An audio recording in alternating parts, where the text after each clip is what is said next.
首先，我哋好榮幸可以邀請到主禮嘉賓，前醫院管理局主席梁智鴻醫生 JP 為我哋致辭，有請梁醫生。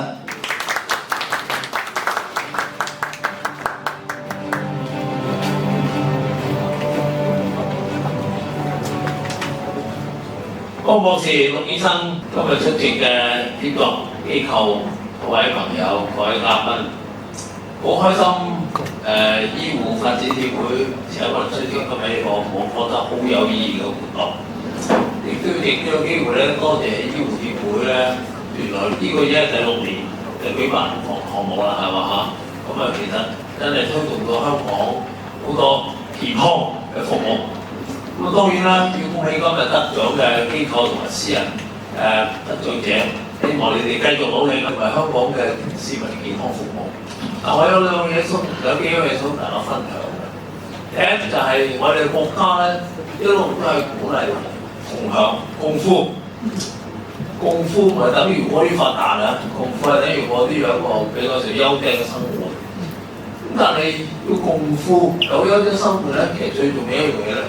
正如好似美國一位 Benjamin Franklin 喺講咧，就係話 health is wealth， 健康先係財富。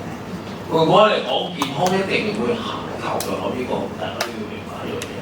中國有句比較上好充足嘅講咧，就係話有錢冇命享，即係換句話嚟講，你唔健康，有錢都冇用啊，享受唔到係嘛？第二樣同大家分享咧，就係話健康。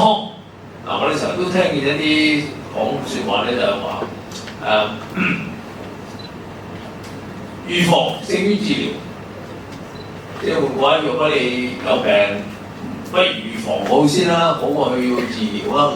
但係我哋身體健康咧，我哋其實唔需要預防喎，身體唔會有病啊嘛，係嘛？咁唔會有病。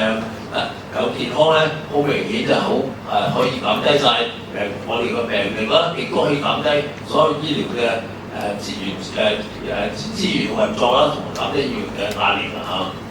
咁但係健康點嚟嘅咧？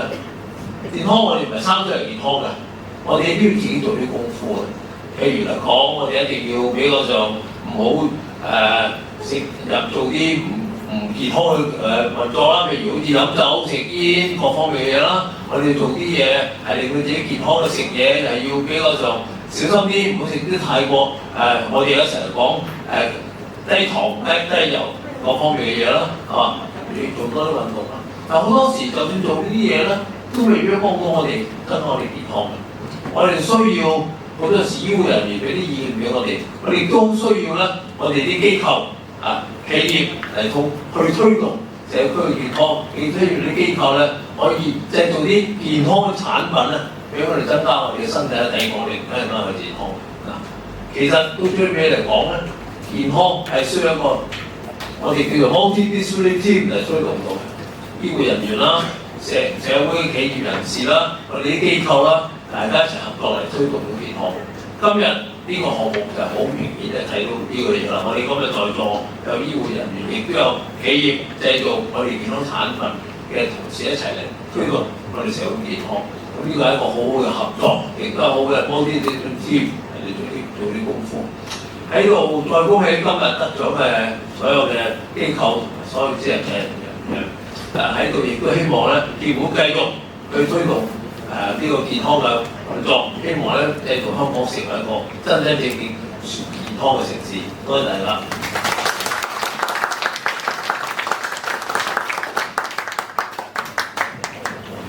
好，多謝梁醫生嘅精彩分享。